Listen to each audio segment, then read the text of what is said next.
Hello, bienvenue les amis dans cette nouvelle vidéo éducative. J'espère vraiment que vous allez super bien. Je suis très heureux de vous retrouver encore une fois pour partager une pépite avec vous.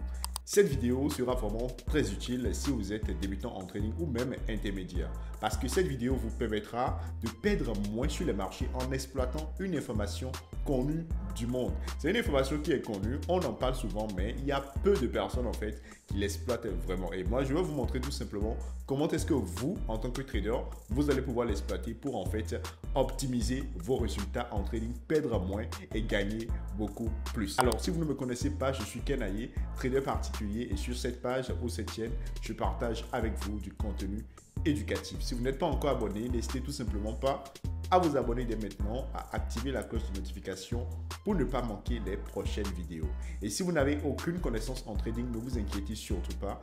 Dans la description, je vous ai laissé un lien pour suivre une formation d'initiation gratuite en trading. Elle est totalement gratuite. Allez-y suivre cette formation, ça vous apportera un plus et ça vous permettra de démarrer votre carrière de trader. Alors, sans plus tarder, commençons avec notre vidéo de ce jour. Alors les amis, nous voilà sur la partie écran où on va pouvoir démarrer notre cours de ce jour. Donc comme je vous l'ai déjà dit, on va parler de corrélation en trading et je vais donc commencer par vous donner quelques définitions avant qu'on aille maintenant en fait un peu plus en profondeur.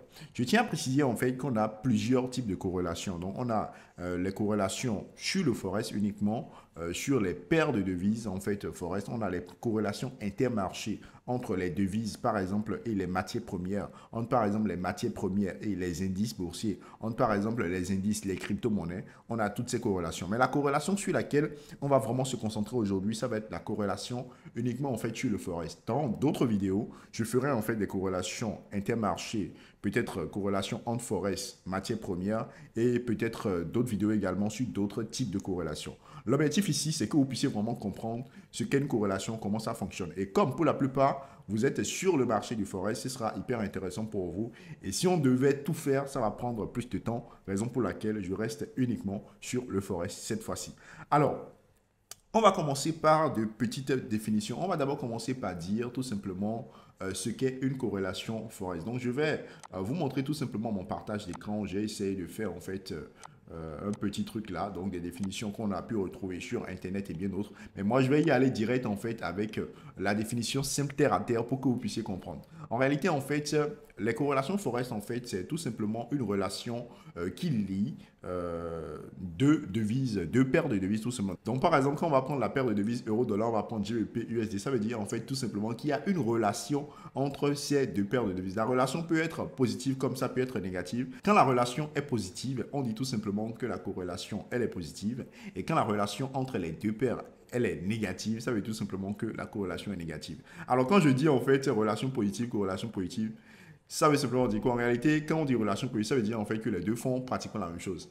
Quand on dit relation négative, ça veut dire que les deux ne font pas la même chose. Donc corrélation positive, ça veut dire tout simplement en fait que les deux devises en fait font pratiquement, pas exactement, mais pratiquement la même chose. Quand l'une devise est en train de monter, on a l'autre également qui monte. Et quand une devise est en train de baisser, on a l'autre également qui baisse. Là, on parle de corrélation positive. Maintenant, pour le cas de la corrélation négative, quand l'une devise est en train de monter, l'autre est en train de descendre. Donc, ça veut simplement dire que les deux vont dans des sens contraires. Or, corrélation positive, les deux vont dans le même sens. Vous allez déjà, à partir de là, commencer par comprendre là où ça pourrait être intéressant. Si tu as, par exemple, deux paires de devises et tu sais que ces deux paires évoluent dans le même sens, tu peux soit optimiser en fait tes prises de position, doubler en fait tes performances si tu sais très bien le faire et diminuer en fait ton exposition au risque si tu veux par exemple trader en fait plusieurs actifs en même temps. Si je prends une position sur l'euro-dollar et en même temps je veux prendre une position sur GBP-USD, je sais très bien en fait que euro-dollar, GBP-USD sont corrélés positivement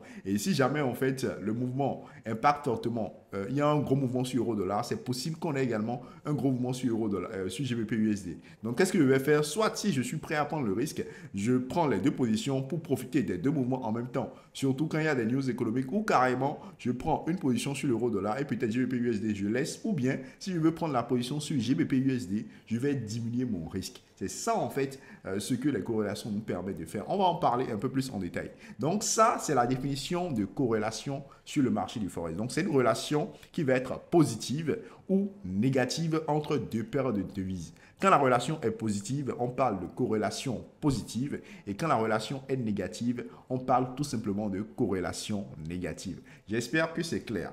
Alors maintenant, après en fait avoir donné la définition de corrélation, on va parler des coefficients de corrélation. Donc voilà, donc j'ai mis coefficient de corrélation. En réalité, le coefficient de corrélation, c'est juste en fait le jauge qui permet de savoir si la relation entre les deux, elle est très forte ou elle est faible. Donc si en fait le coefficient de corrélation, parfois vous allez voir sur certaines plateformes, le coefficient va partir de -1 à 1. Sur certaines plateformes, ça va partir de -100 à 100. Quand ça part de -100 à 100, c'est en pourcentage. Quand ça part de -1 à 1, c'est juste un coefficient, une valeur unitaire. Donc, lorsque le coefficient est supérieur à 0, on dit que la corrélation est positive, on est d'accord. Lorsque le coefficient est inférieur à 0, on dit que la corrélation est négative. Plus le coefficient va s'approcher de 1, on dira en fait que c'est une très forte corrélation positive. Je prends par exemple en fait un coefficient de corrélation de 0,90 entre deux paires de devises. Là, on dira que ce coefficient de corrélation est vraiment très positif et donc généralement dans pratiquement 90% des cas, lorsque l'autre devise va être en train de monter, on aura l'autre également qui sera en train de monter. Si on a un coefficient de corrélation qui est de par exemple moins 0,80, on dira tout simplement dans 80% des cas, lorsque l'autre devise sera en train de monter, l'autre serait tout simplement en train de descendre. J'espère que c'est clair pour vous. C'est ça qu'on appelle le coefficient de corrélation. Et c'est pas quelque chose que vous avez à bûcher. Non, pas du tout. C'est vraiment pas quelque chose que vous avez à bûcher, mais il faut savoir en fait que ça existe et peut-être parfois aller consulter de temps en temps sur un site que je vais vous montrer tout simplement. Donc, vous allez sur ce site et vous allez consulter le coefficient de temps en temps, peut-être chaque trimestre ou bien chaque année, même pas chaque trimestre, chaque année, ça suffit largement. Et ça vous permet en fait d'avoir une idée de comment est-ce que les trucs en fait se passent. Donc, plus en fait le coefficient va s'approcher de 1 ou bien de 100%, on dira que c'est une forte corrélation positive et plus le coefficient va aller vers -100 ou -1, on dira que c'est une forte corrélation négative. Si vous voulez par exemple en fait, si vous êtes quelqu'un et vous voulez utiliser, je suppose, les corrélations pour gérer votre risque, vous n'allez pas chercher à trader en fait deux devises qui ont une très forte corrélation. Donc lorsque vous voyez que entre ces deux devises, la corrélation, elle est très forte, elle est soit proche de 100 ou de -100, que ce soit positive ou négative, vous allez éviter de les trader en même temps. Parce que si vous tradez les deux en même temps, vous augmentez votre risque. De la même manière, vous augmentez les probabilités de réussite, de faire de l'argent, mais de l'autre côté, vous augmentez le risque. Et en tant que trader, on garde un œil principalement sur le risque pour gérer son portefeuille parce que c'est ça qui permet de durer sur les marchés. Alors, après le coefficient de corrélation, je vais rapidement vous montrer le tableau de coefficient de corrélation. Donc ça, c'est un petit tableau là, mais là, j'ai un plus gros tableau. Je vais dézoomer un peu. Voilà, je zoome. Pardon, je vais zoomer un tout petit peu pour que vous puissiez mieux voir. Donc voilà, donc là, j'ai un gros tableau de coefficient de corrélation. Ce tableau, vous allez pouvoir retrouver cela sur le site Mataf. Donc vous tapez juste Mataf sur Google, Mataf Corrélation Forex. C'est un tableau qui vous permet en un clin d'œil de voir là où il y a les fortes corrélations. Donc ici, vous allez remarquer que sur ce tableau, la corrélation, elle part de -100 à 100. Donc plus en fait, le tableau sera... la case sera foncée en vert, vous allez comprendre que c'est une forte corrélation positive. Et plus la case sera foncée en rouge, vous saurez que c'est une forte corrélation négative. Donc, les cases vides, c'est une corrélation qui est de 1, 100%. Donc, généralement, c'est entre la même devise. Ici, j'ai euro-dollar, euro-dollar. Donc, la corrélation ne peut qu'être de 100%. J'ai AUD-CAD, corrélation de 100% et bien d'autres encore. Donc, je vous invite en fait à aller consulter ce tableau pour voir tout simplement les différentes corrélations et les coefficients de corrélation qu'on peut avoir sur certaines paires. Alors, je précise une chose hyper importante qui vous sera utile tout au long de votre carrière de trader.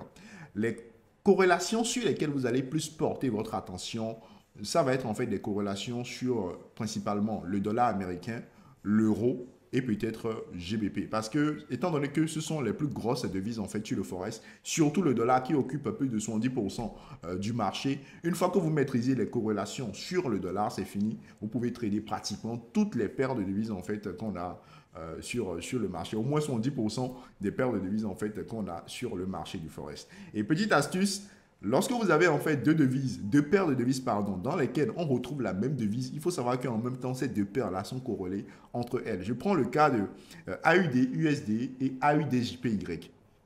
Dans les deux paires de devises, j'ai AUD. Donc, ça veut simplement dire en fait que les deux paires-là sont corrélées. Maintenant, la corrélation, je vais la déterminer en regardant la position de la devise qui se retrouve dans les deux. Donc, dans la première, j'ai AUD-USD. Deuxième, j'ai AUD-JPY. AUD se trouve en première position, devise de base. Et AUD se trouve en première position également, devise de base. Pour les deux paires, ça veut simplement dire que corrélation positive d'office. Si je prends par exemple AUD-USD et GBP-AUD, là, j'ai AUD qui est devise de base dans AUD-USD et AUD qui est devise de contrepartie dans GBP-AUD. Donc, les deux paires sont corrélées négativement. Corrélation négative. Parce que la devise qui se retrouve dans les deux n'est pas dans la même position. Si c'est dans la même position, d'office corrélation positive. Si c'est dans une position inverse, corrélation négative. On va prendre le cas tout simplement des paires en dollars. Je prends euro-dollar, GBP-USD. Le dollar se trouve en devise de contrepartie au niveau des deux. Corrélation positive. Euro-dollar, AUD-USD. Corrélation positive. Euro-dollar, USD-CAD. Corrélation négative. Pourquoi? Parce que le dollar se trouve en devise de contrepartie pour la paire euro-USD et en devise de base pour la paire USD-CAD. Je pense que vous voyez le truc venir. Je pense que ça devient de plus en plus clair. Surtout pour vous qui êtes totalement débutant et qui n'avez aucune connaissance sur la notion. Donc c'est un truc très simple comme ça. Et une fois que tu vois ça, cela te permet d'être orienté. De ne pas en fait t'agiter, de ne pas trop charger. Parce que je vois parfois certaines personnes, ils prennent position sur Euro-USD, GBP-USD, AUD-USD, SZD-USD, USD-CHF, USD-JPY. Toutes les paires en USD. Or, en réalité, en faisant ça, ils ne font qu'augmenter leur exposition au dollar. Donc, si le dollar, en fait, part dans un sens opposé à leur prévision, c'est fini. Je prends un exemple, je prends un autre cas. Hein. Quelqu'un qui prend une position à l'achat sur euro-dollar et prend une position à la vente sur GBP-USD. En réalité, celui-là, il ne sait pas ce qu'il est en train de faire. Il ne connaît, il n'a aucune notion de corrélation.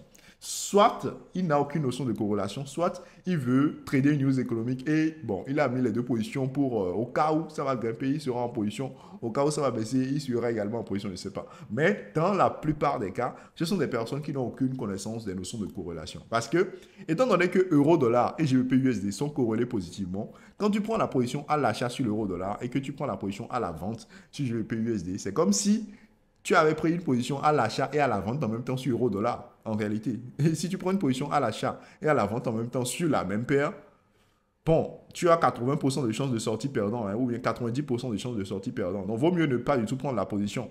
Parce que tu achètes sur l'autre et tu vends, alors que les deux font généralement la même chose. Donc, si tu achètes sur l'autre, si l'autre est en profit, l'autre sera en perte. La position à l'achat sur l'euro-dollar, si c'est en profit, la position à la vente sur GBP-USD sera en perte. Parce que GBP-USD aussi serait en train de monter au même moment que euro-dollar serait en train de monter. Et là, étant donné que toi, tu as pris des positions inverses, tu vas simplement te retrouver peut-être en négatif. Ou bien peut-être avec un petit profit si tu as un peu de chance. S'il y a une news économique, peut-être sur l'euro-dollar, ça va booster. Et GBP-USD, ça ne va pas trop bouger. Donc, il faut faire très attention à ces petites choses-là. Si vous êtes sur deux paires qui sont corrélées positivement, si vous voulez prendre position, la position doit être dans le même sens. Sinon, vous êtes vraiment hors sujet. Si vous ne voulez pas prendre position, vous prenez position sur une seule paire et vous laissez l'autre paire. On va revenir un peu plus en détail et je vais vous expliquer. On ira en fait tout simplement sur la plateforme TradingView et je vais en fait vous présenter, on va mettre plusieurs graphiques ensemble et je vais vous montrer un peu de quoi il s'agit et vous allez pouvoir vous-même toucher en fait la chose de doigt et voir clairement en fait comment est-ce que cela fonctionne et comment est-ce que vous, en tant que trader, vous devez vous comporter face à ces différentes corrélations. Passons donc sur la plateforme TradingView. Ok, ok les amis, nous voilà donc sur la plateforme TradingView. C'est bon? Donc là, je suis sur TradingView et on va rapidement faire quelque chose de très simple. Je vais d'abord cacher tous mes tracés. On va prendre par exemple la paire euro-USD. Voilà, euro-USD. Voilà. OK. On va mettre ça en graphique en ligne. Voilà, super. Donc ça, c'est le graphique de l'euro-dollar, tout simplement. C'est ça que vous voyez sur l'écran là. Et maintenant, en fait, on va ajouter d'autres graphiques. Je vais ajouter par exemple d'abord les paires qui sont corrélées positivement avec l'euro-dollar. Vous allez voir. Donc, on va ajouter par exemple AUD-USD.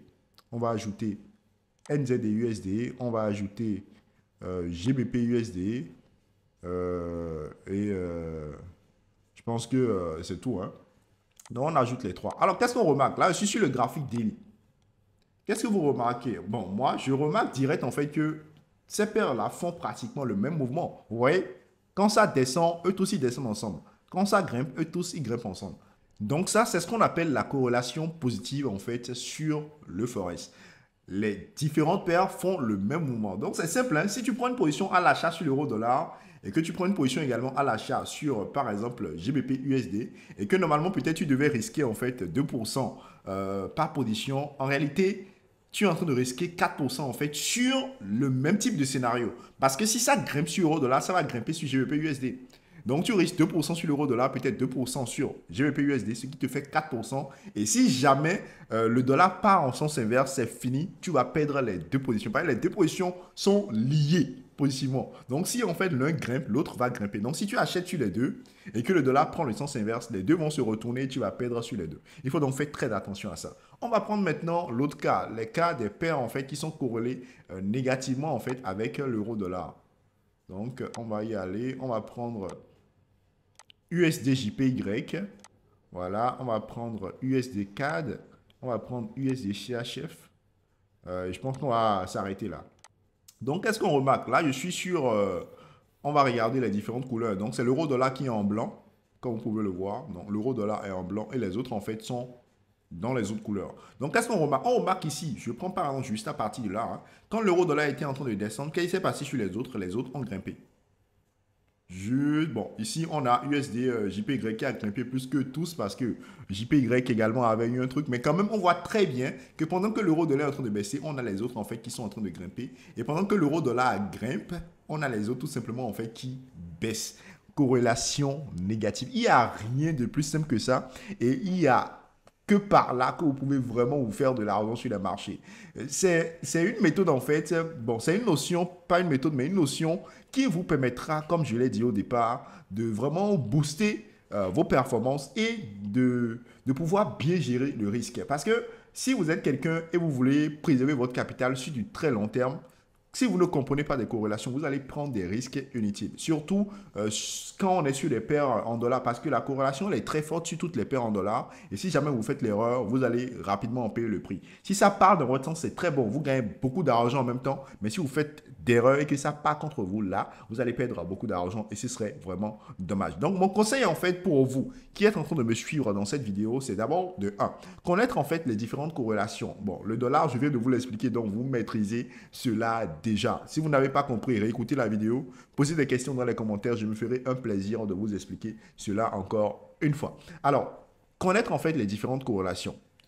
Connaître en fait la manière dont on veut s'exposer au risque. Donc, si tu es quelqu'un, tu veux en fait t'exposer à un pourcentage donné par jour ou bien par trade. Si tu vois en fait la même configuration, je suppose que tu vois une opportunité à l'achat sur l'euro-dollar et que tu vois une opportunité à l'achat en même temps sur USD-CAD et que tu ne veux pas rater les deux, tu veux prendre les deux positions.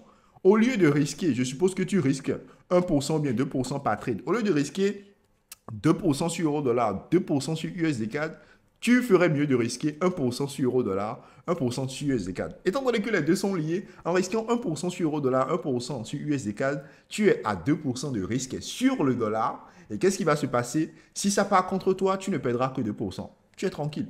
C'est comme celui qui a mis directement 2% sur euro-dollar, tu es tranquille. Mais tu prends quand même les deux positions et tu en profites. Mais quand tu prends 2% sur euro-dollar, 2% sur USD-CAD, tu t'exposes beaucoup plus et donc c'est dangereux pour ton portefeuille et pour toi à long terme. Donc, deuxième chose, connaître soi-même son exposition, comment est-ce qu'on veut s'exposer et exploiter en fait cette information pour vraiment savoir comment on va se positionner, quels risques on va utiliser en fonction des paires qu'on va trader, surtout s'il y a des corrélations entre ces paires. C'est vraiment hyper important. Et lorsque vous avez des news économiques, vous pouvez également utiliser ces corrélations-là pour maximiser tout simplement vos profits. Alors, je vois une question venue. Est-ce que les mouvements qui impactent le dollar peuvent impacter d'autres paires dans lesquelles on n'a pas le dollar? Je suppose qu'on a une news économique hyper importante sur le dollar. C'est d'ailleurs une question qu'un étudiant m'a posée semaine passée. On a une news économique hyper importante qui sort sur le dollar. Est-ce que ça peut impacter peut-être AUD, JPY? Par exemple, oui. C'est possible que ça impacte. C'est rare, c'est très rare que ça arrive, mais c'est possible. Parce que rappelez-vous bien, quand on va prendre la paire AUD-JPY, c'est une combinaison entre AUD-USD et USD-JPY. Et étant donné que le dollar est une réserve mondiale, tout ce qui impacte le dollar et qui surprend tout le monde sur le marché, ça peut impacter toutes les paires de devises, même si il n'y a pas le dollar en fait dans ces paires de devises. J'espère vraiment que vous avez compris. J'espère que cette vidéo vous a apporté un plus. Et si vous voulez que je mette l'accent sur quelque chose, n'hésitez surtout pas à me le dire. Je me ferai un plaisir de le faire. Je vous retrouve dans la conclusion pour qu'on termine ensemble cette vidéo. Mais avant qu'on aille dans la conclusion, je vous invite déjà à liker la vidéo, à partager avec un proche. Je le dirai encore une fois dans la conclusion, mais déjà dès maintenant, faites-le. Partagez, commentez, cela me fera un plaisir et ça permettra à d'autres personnes de découvrir cette vidéo de qualité supérieure et d'apprendre. Merci encore une fois et à tout de suite dans la conclusion. Alors les amis, nous voilà donc à la fin de cette vidéo. J'espère vraiment que maintenant que vous savez ce qu'est une corrélation et comment est-ce que cela fonctionne sur le marché du Forex, vous allez tout simplement exploiter l'information pour optimiser vos résultats, pour perdre moins et pour gagner plus. Si vous avez aimé cette vidéo, n'hésitez pas à liker la vidéo comme d'habitude, à vous abonner si ce n'est pas encore fait et à partager la vidéo avec un proche pour l'aider également à apprendre et à grandir dans sa carrière de trader. Merci beaucoup à vous. Je vous retrouve dans une prochaine vidéo pour vous apporter encore un plus. Et n'oubliez surtout pas, si vous n'avez encore aucune connaissance en trading, dans la description, je vous ai laissé un lien pour suivre la formation d'initiation gratuite. Elle est gratuite. Allez-y à fond et partagez l'information. À très vite.